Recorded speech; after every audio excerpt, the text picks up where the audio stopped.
6 more cabins are broken into. In Mammoth Lakes, California, He came right to our window. one bear turns everything upside down. The bear comes up, breaks in windows, breaks in doors. Only the man they call the Bear Whisperer knows just how far this bear will go. That just gave me shivers up my spine, that she could be alive and wreak havoc like she did a year ago. Are you all right, ma'am? It's like a crazed animal at this point. What it did to our community, what it did to me, it was all just shattering. And in the town that loves its bears, It's all right, good girl. no one thought it would come to this. There she is. Got a good shot at it, right?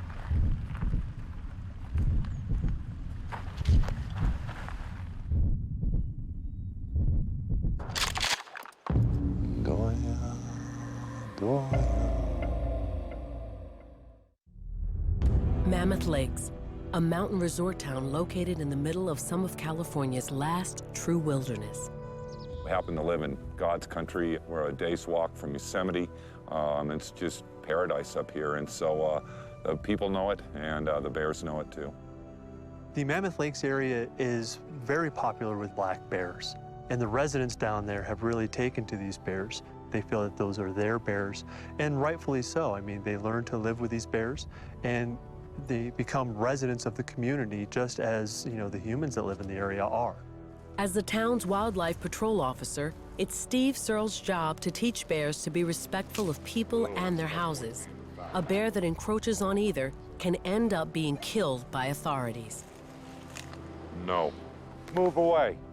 He relates to bears and is able to convince them not to get into people's territory in a dangerous way. He teaches them how to live with people, and he's been teaching people how to live with bears. From the minute the bears emerge from winter hibernation, Steve is on patrol. They've lost approximately 50 to 60% of their body weight surviving through the winter. So when they wake up in the spring, they're motivated entirely by food. They will wake up in the morning and they spend their entire day searching out food sources. The cycle of life that we see in Mammoth, the sows and cubs, the lessers, come in the very first in the spring for the food sources that are available in town. They're welcome in Mammoth, as long as they don't forget their bears. They're about 200 yards from my house. It's one of my favorite places in town. And the bears come here and hang out. They have everything they need: safety, food, water, and habitat. Natural food is good. Human food is bad. It's especially important to keep mothers, called sows, away from people food. Get out of there! Hey, get out of there! You naughty bear! None of that! Sows teach their cubs how to eat and how to forage in a very peculiar way. The sow will eat an item, and then at the same time, the cub is watching what the sow is eating. The cub will come over to the sow and will sniff her breath. And since they have such an immense sense of smell, that registers in their brain in memory banks that whatever mom just ate must be good food. And they'll recall on that memory at a later date and time to identify whether something's food or not. If a cub's memory banks register people food as good, it won't know how to find natural food and won't know how to teach its own cubs down the line. The longer we work with them and keep them alive, the smarter they get and the more learned they are about the ways of man. Stay out of traffic, stay out of cabins, stay out of garages, stay out of cars. But each year, there are some bears who just don't get it. Every morning, Steve checks on the bears in town to make sure they're okay. Today, he is one step behind a young sow and her cub. Hello. Hi, good girl. Knowing the topography and geography of the area and where the roads lie, I could see that the bears were going to cross Lake Mary Road, and so I went up there and waited for them so that they could maybe cross a little bit safer. Cars do get going pretty fast right there.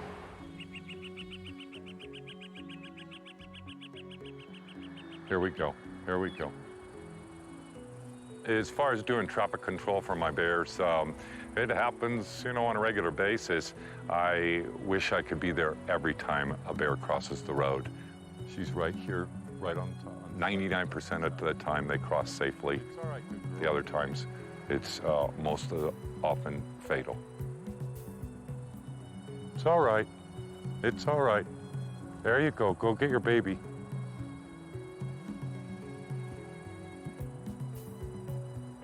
There you go. There you go. Pick her up. Let's go. Come on. But the sow doesn't bring the cub back with her. Something's caught her attention. Where are you going? She was absolutely going somewhere. She wasn't fooling around. You could really see she had her nose up in the air and was, you know, on a mission. 20 minutes later, All right, so you're in 9, the bears are at 5. I'll be en route right now. Thank you very much for calling. Steve finds out exactly where the two were headed. Mono 1, Wildlife 1. Wildlife 1, Mono 1. Can you show me code 4, 10-6, Lower Falls Tract? Code 4, 10-6, Lower Falls Tract.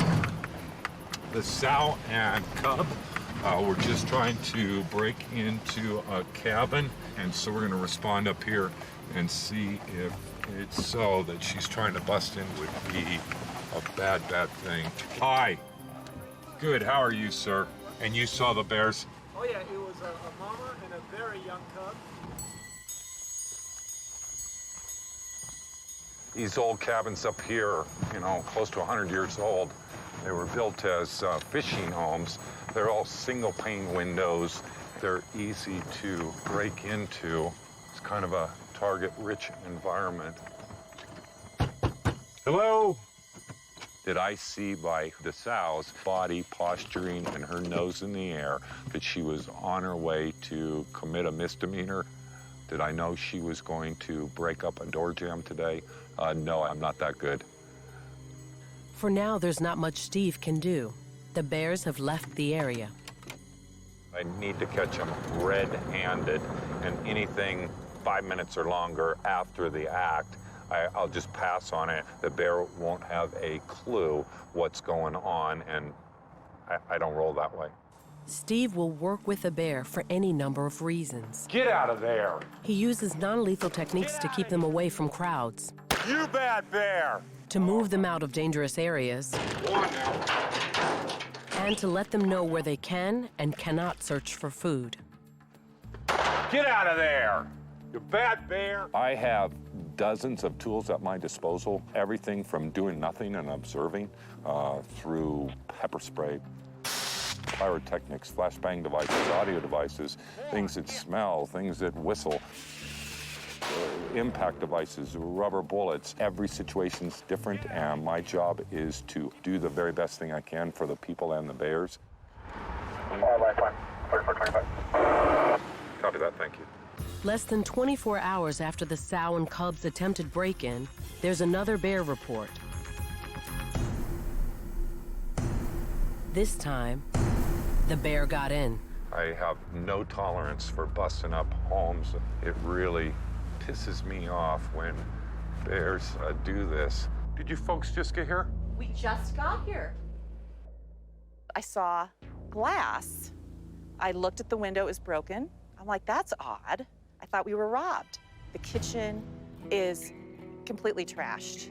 Food everywhere, the refrigerator open, banged up, soda cans, things I didn't even know what they were, ripped open, tons of bite marks. I can see the slobber from the bear, and so you can pretty much estimate, you know, just from my height, the height of the bear on this single pane window. It's a front paw print and a rear paw print. It's going to be an adult bear with this set right here. And if you look, the bear came in and out more than once. And unfortunately, I'm guessing that's a cub print right there. 97, A-frame liquor. A bear bringing her cub into this house. It's just terrible. The bear was in here more than once. Stealing is a bad thing. Mothers teach their bears, and teaching them how to break into homes will just lead to them getting killed. So you think they smelled and not saw? They smelled something? Their sense of smell is miles and miles, not just hundreds of yards. And they know whether there's pizza in the fridge or whatever. They're very, very strong power smell. Your nose is just to hold your glasses on. It doesn't even work in comparison to a bear. Wow. So should I be worried about the bacon in my car right now? The bacon's got to come out of the car right now. Yeah, Bear break-ins in Mammoth are rare. But last year, a bear named Blondie changed everything. Blondie was responsible for 51 different entries of homes in about a half a square mile. It was expensive homes, lower-end homes, cabins, never a tent, never a trash can. She knew to walk right to the refrigerator, open the refrigerator and the freezer, and help herself. Blondie caused so much property damage, she became headline news. Authorities had no choice. They issued a shoot-to-kill permit. I never, ever saw that bear for the entire rest of the year, and it was just an incredible thing that the bear just disappeared off the map, never seen again. Mono 1, Wallace 1, 97. Now it looks like another bear with a cub is picking up where Blondie left off. Same patterns, same locations. Woman's home alone. 10 for a copy. A half mile from the last break-in, the sow and cub are trying to get into another home. This time, the house is occupied.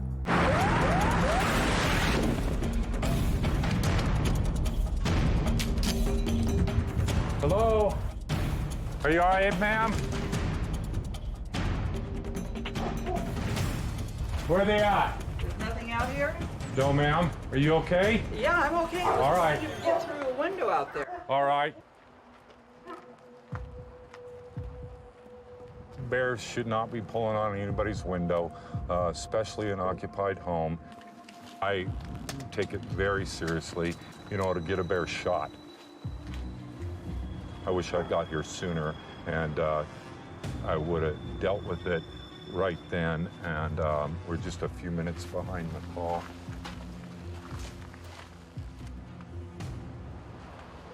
It was on the ground, and it was facing you, and it was biting on your window. And the baby was right in between all those little trees there. All right, thank you very, very much. Mono 1, Wildlife 1. I'm gonna be 98 from the call, report taken.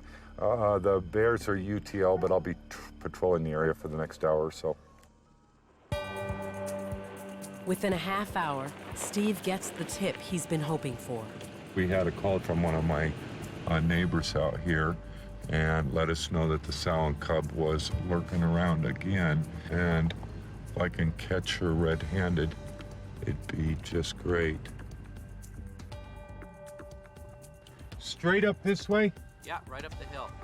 I think we're hot on her trail, and again, no offense to her, but she has been acting up a little bit, and done correctly, aversive conditioning can change her habits for life. Copy, so. There you go.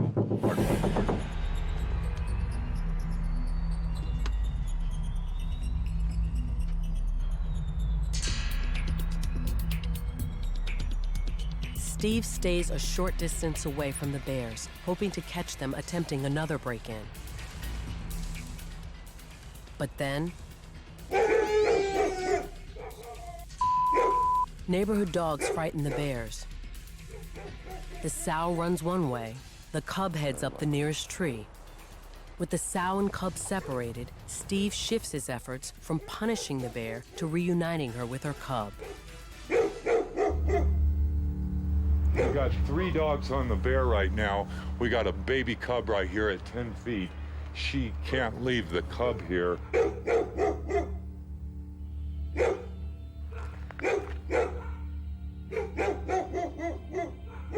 guys could keep your dogs with you? Yeah, totally. Cub is just right behind us, a little 8-pounder. Yeah. We have to hook them back up. She can hear you. She's on her way.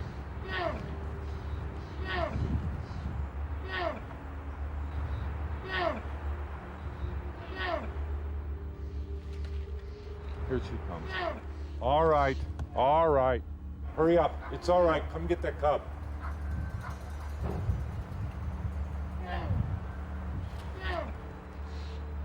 Go ahead. Calm her down.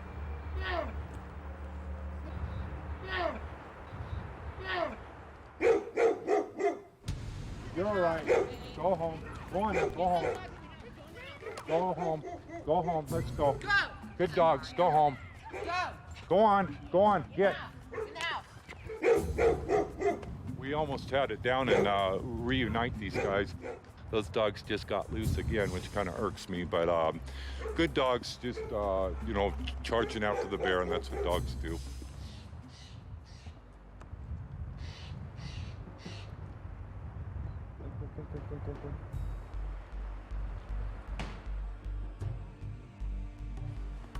Finally, after 40 minutes,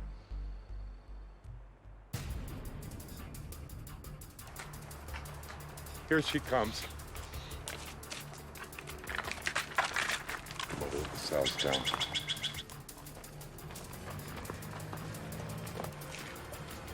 Here's the baby coming down. There you go. Come on.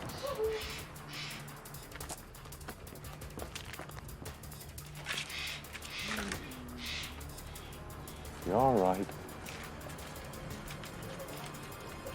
You're okay. You're all right.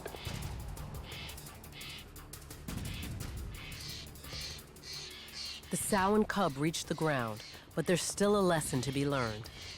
She was walking away at a slow speed instead of running away. Bears need to learn to be afraid of people. That's my job sometimes, is to professionally be mean to bears. Get out of here! Go on, get! Steve shoots at the sow, not the cub. Go on! Get out of here!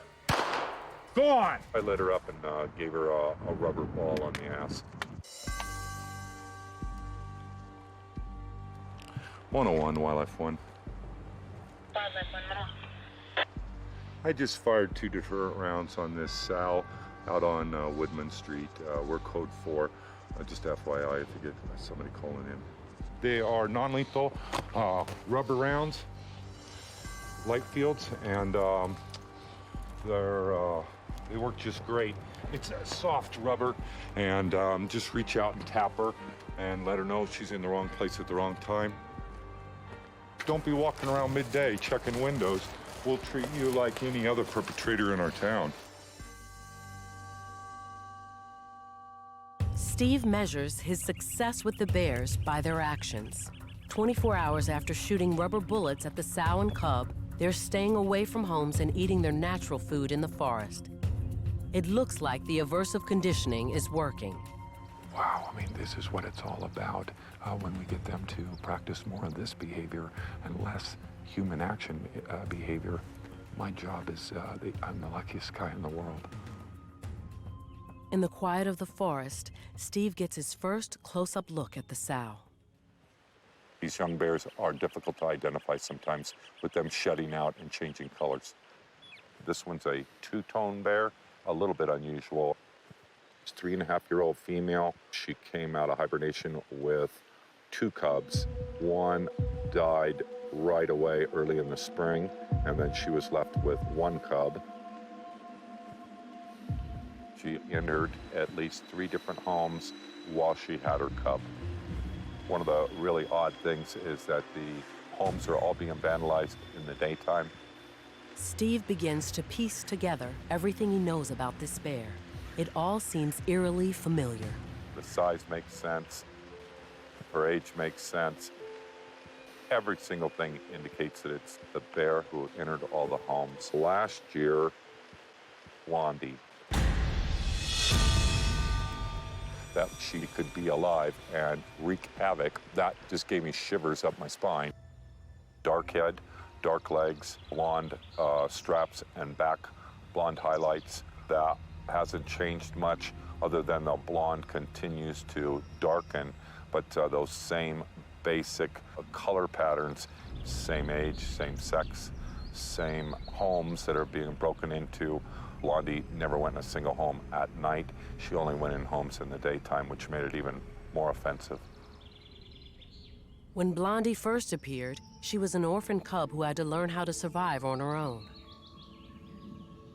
The bear's been staying out of trouble, but did enter this home last week through an open window. That's just terrible for a bear to learn those lessons. This bear is going to grow up to be a big, huge bear. And if we don't train him correctly from the start, then we get what we deserve. I'm sorry, buddy. Feeling good, huh? The bear just got in the habit of going into houses that were open, all soft entries, open sliding glass doors, open windows, and it would go straight to the fridge, right past the trash can, and help itself to ice cream or fine cheeses. Guava was a favorite. People weren't afraid of it. They didn't report what she was doing, and they would just shoo her out of the house. Go on, you cute bear, and keep the cookies. And so it went unchecked and unreported dozens of times. What are you doing here? Hey, what are you doing here? You bad bear. You bad bear. No more. It was just a really, really bad example of loving on bears too much. People just went out of their way to protect her. The bear came out of den last year and proceeded to enter homes. Again, they were all soft entries in a half a square mile. 51 times it entered homes. Go on, get out of here. I just could not put a stop to it. Rubber bullets, flashbang, pyrotechnics, the food reward, and the people doting over that bear outweighed me being mean to the bear. The bears left the area. But there was another issue hampering Steve's efforts to teach Blondie. Mammoth Lakes borders federal forest land. Steve's area of responsibility is within the 4 square miles of our town, where Steve can use all of his techniques and efforts to dissuade bears and try and change their behavior patterns. When Blondie raided homes outside Steve's jurisdiction, he was powerless to stop the behavior. Really, it was quite evident that Blondie was going to push the envelope until somebody had to shoot her. A shoot-to-kill permit was issued for Blondie, but then, as if the bear could sense it, Blondie disappeared, and the shoot-to-kill permit expired. I spent hundreds and hundreds of hours trying to locate her or her carcass, and was unsuccessful. It was really odd, but the bear never showed up again. Until now. And though she's broken into 3 cabins, Steve doesn't punish her. For the moment, she's not breaking any of the rules.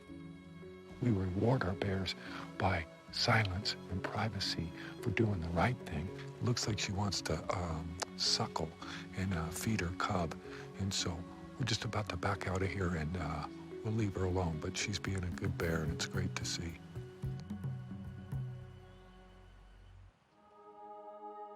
For 3 days, there are no reports of Blondie and her cub.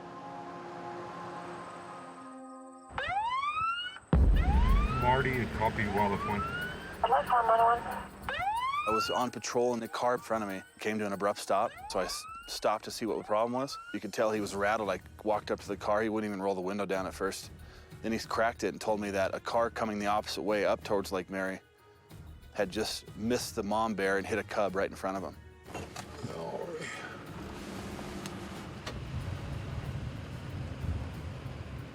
Marty, how long you been here? Just about 5 minutes. I just missed it. The little cub got rolled behind its mom. The mom is presumably on scene.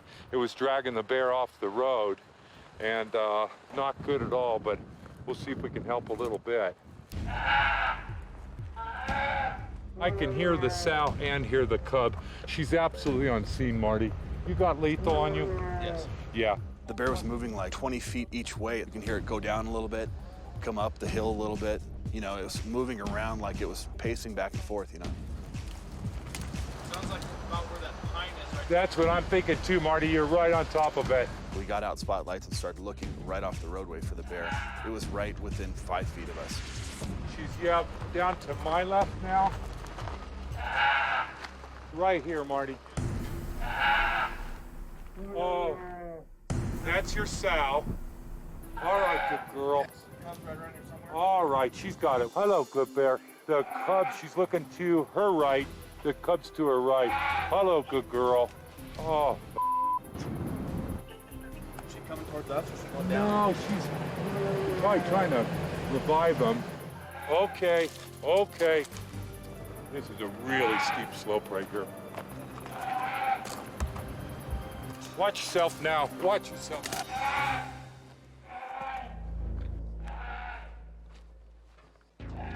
Okay. Me.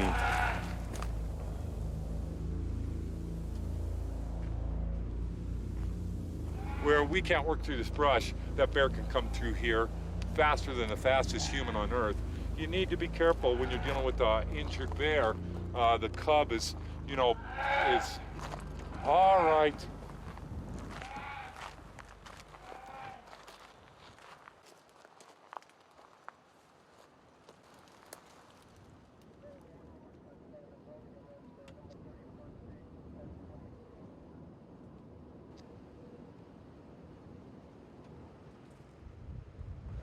Uh-oh. Oh. Oh. I don't hear the cub. I'm guessing it's 11:44. Oh. Oh, boy. Son of a bitch. The cub died while we were there, and we could hear its vocalization stop.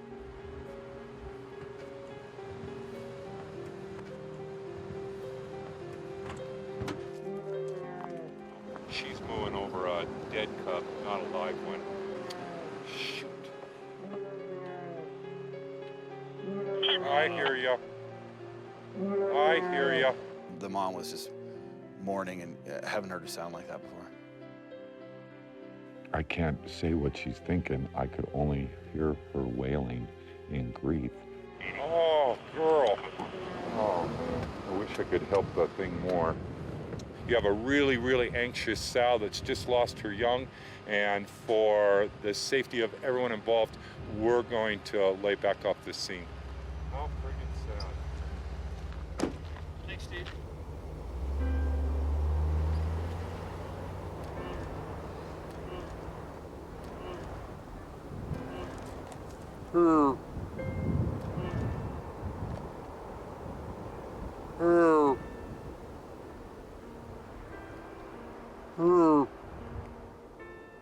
I share in her grief.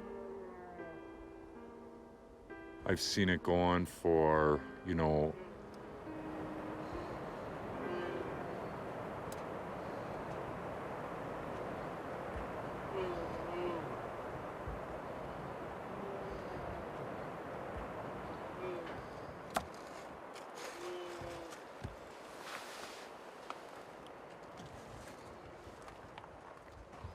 we're done filming, guys.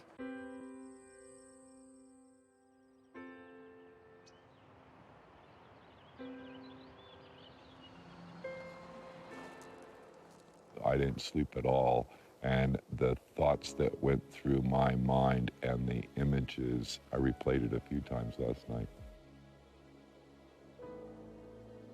I have personal experience of people losing their children. It will ruin the rest of your life. All of this has been trampled down, and obviously the bear went through here. 51% of all black bears die before they're 18 months old. It is something that bears have to deal with all the time. I don't see any blood or hair or the body of the young bear, and kind of happy for that. She must have dealt with it in her own way, and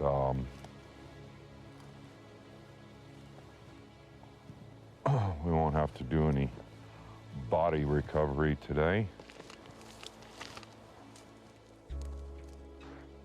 I see some of the most beautiful things, you know, that anyone could ever imagine. And I also see some of the most horrendous, and it can happen an hour apart. You know, I'm the luckiest guy in the world, and some days suck. Blondie disappears. Steve is now monitoring the big bears who have come into town and taken over the prime feeding areas. Like the bear who's made a local golf course his home. Steve calls him Half-Bib. We call him that because of the big blaze on his chest. It looks like a bib.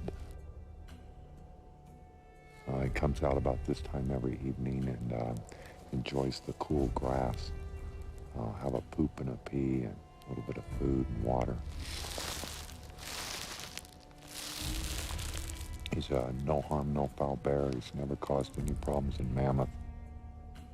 I can't document a single 911 call that we were on with that bear. You can set your clock by his habits, and his habits are all good habits. And we'll give him all the room he needs. In the summer, he does try to hold space in some of the most prime habitat, and in this case, he can hold his own in the golf course and makes a good living there on the grass, the flowers, the wasps, the insects, the larvae. It's just a really rich place for food.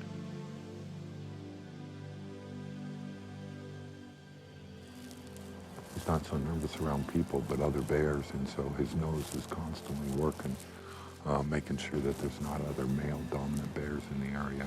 Tonight there's not, and so he's got the place to himself.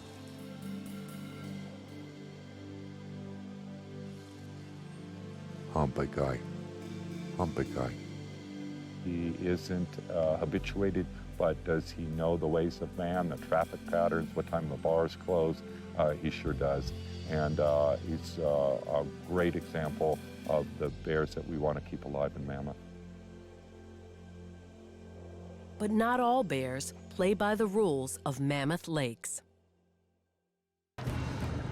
There's a bear in a cabin up at Twin Lakes, cabin number 4. Here's the entry spot, and the bear went in and out a couple of times, and then just before you got here, headed up the back trail. Just kind of ripped the side off, and looks like it hopped on the bed and went in. Bear was in here for a while. Can you see the blonde colored hair? Could you describe him for me? It's not a big, super mature looking bear to me, but it's not a little guy either. She has some pictures here, Steve. You could scroll through. Oh, no. This is Blondie. 4415, 4411. 3 weeks after Blondie's cub was killed by a car, the bear is out of control, He came right to our window. raiding multiple houses daily. I looked up, and there it was by that big tree, just looking at the cabin. I said, at there you, he huh? is. And we know that bear. It's that young bear that's the baby was killed. After her cub was killed, she had more free time and started a new rash of burglaries. A cub in tow is a restraint. She doesn't have that restraint anymore. Blondie's now able to travel faster and farther. She moves outside of town back to land controlled by the federal government, the same area where she caused so much damage a year before. Steve is powerless to do anything. It's beyond his jurisdiction. I was ordered to stand down in those areas with any type of tool that I might use on a bear. Copy that. We'll be documenting. I guess. A letter was served to the city council, the police department, and to myself, stating that I was not welcome to work with bears, lethal or non-lethal, anywhere in those tracts of cabins. But Steve isn't prohibited from being there, and he wants to monitor the situation. Look at every one of these has got bear prints all over them from the same bear trying to push it in. This is the 5th one on the block I know of. Not cool. 6 more cabins are broken into. The owner of the lodge at Twin Lakes, he's had 8 or 9 entries with dogs in the house, with people in the house. This is happening, every day now.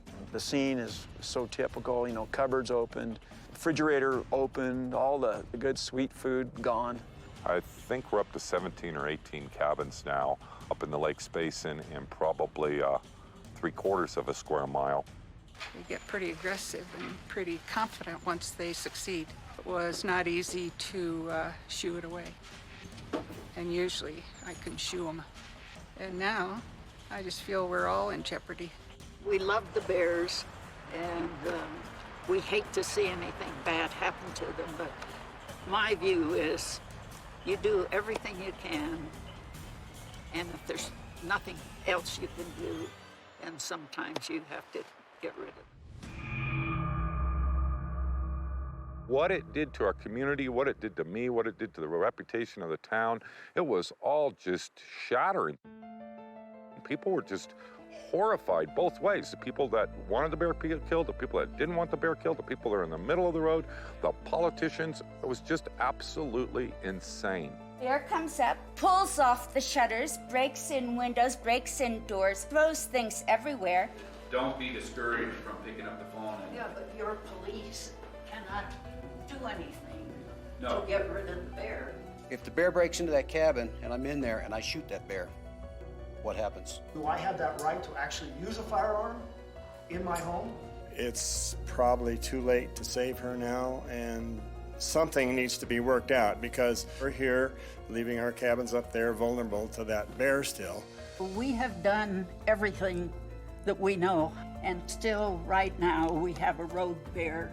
Could the bear bowl somebody over, escaping from a residence? That part was very, very possible. As hard as it is, I needed to admit defeat with that bear.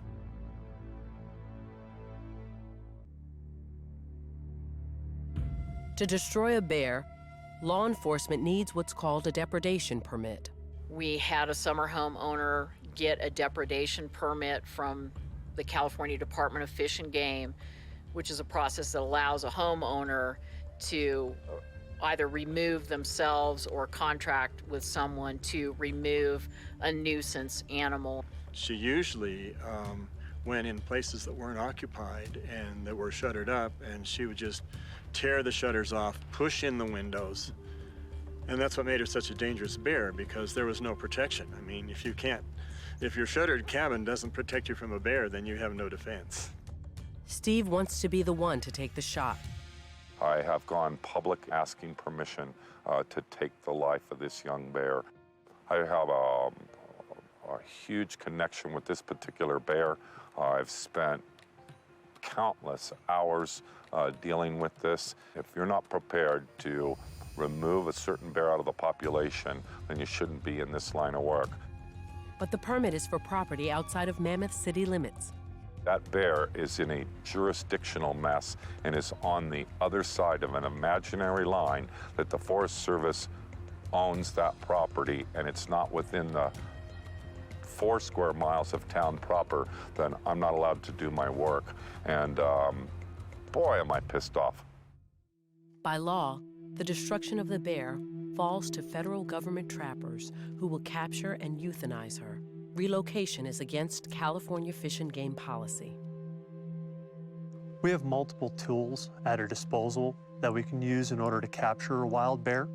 We have culvert traps or large cage traps that will put some type of a bait inside, usually a food source that bears are accustomed to.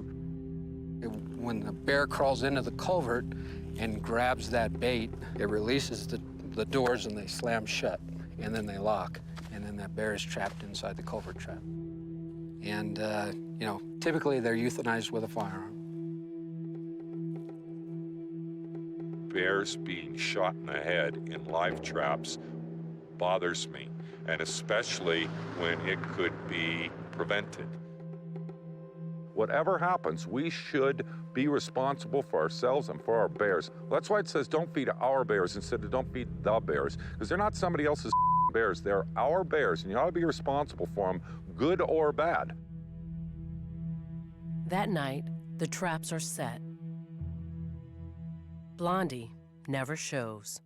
A bear is not a nocturnal bear. It only does daytime burglaries. As every day passes, destroying her becomes a hotter issue for the community that loves its bears. It's not black and white. There is no books written about this or laws written about this. It's to good judgment. We're all here to serve the public. And what would the public want? What would mom and dad and the normal, everyday people that aren't on scene, what would they be saying to do? Shoot. Shoot. Steve can't do anything to save Blondie. The most he can do is help find her and make sure authorities get the right bear.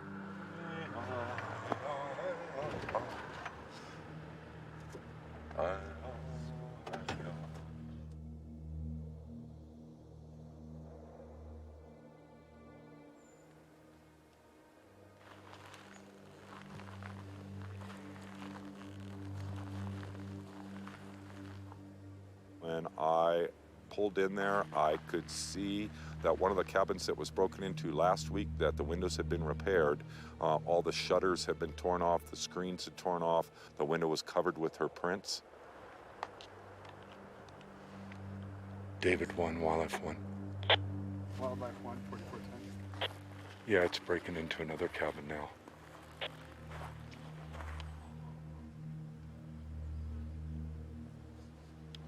I'm just going to confirm with you. We got the go-ahead. We're good to go. Okay. Yes. Okay. We have the piece of paper. The folks who own the summer homes up here, their personal safety is my responsibility. I have to do the right thing by them. And that meant that this bear needed to be killed. Blondie has become a public safety hazard. The bear continues her rampage. But it's daytime, and the feds aren't present. Now it falls to the Mammoth Lakes Police Department to destroy her. I just need to know where he is. Steve. I'm behind the Olson cabin. We're probably 300 yards up from where my truck is. The more of us that are moving through here, the more noise we're going to make. So we need everybody just kind of slow down and be conscious of that.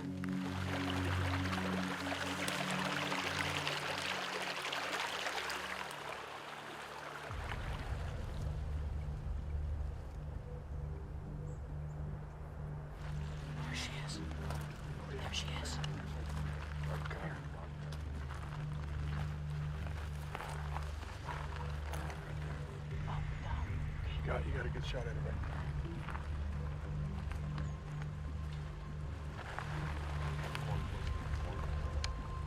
My thoughts were to make it clean, to make it safe, and to just get the problem solved.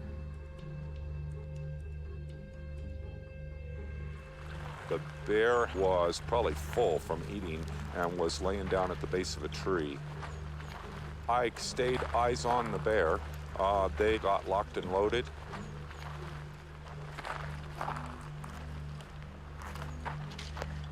We're okay. Take your time.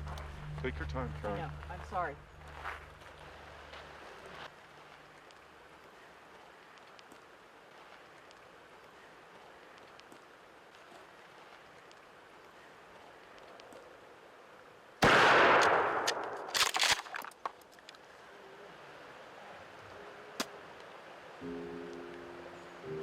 Second shot, yes? Yeah. Go.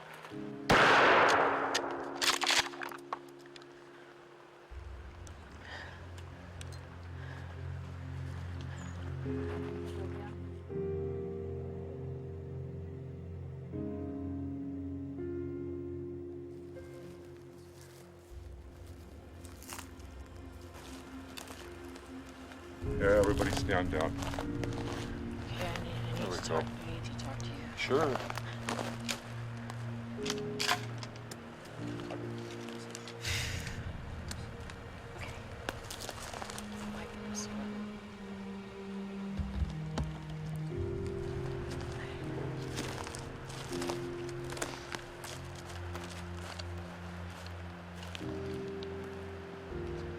I was sorry that we'd gotten to the point with this animal.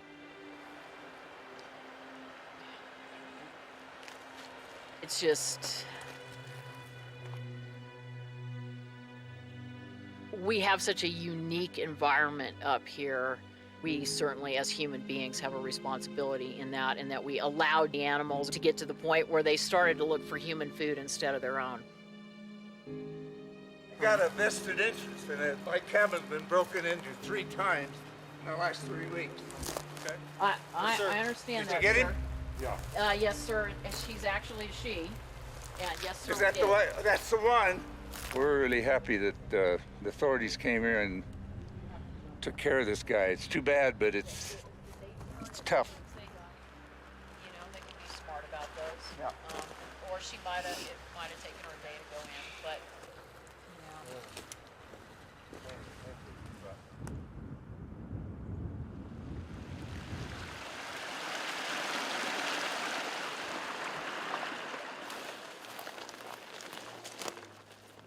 California Department of Fish and Game wildlife biologists will take the carcass. They're responsible for disposing of the body.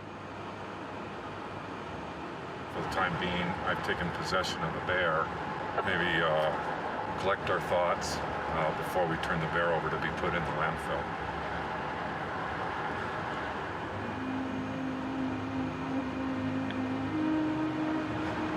None of this had to happen this way. It's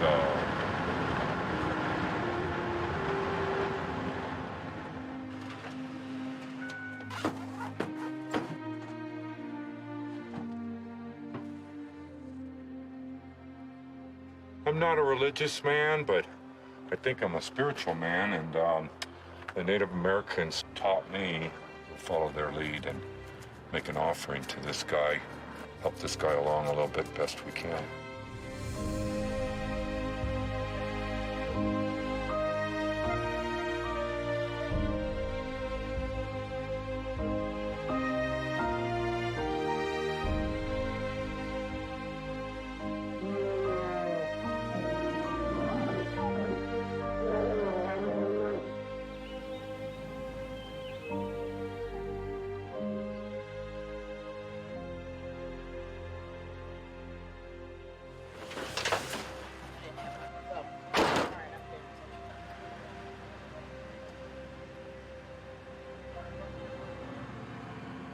Mono 1, Wildlife 1. Wildlife 1. Can you show me 98 from the Lakes Basin? Sounds fine.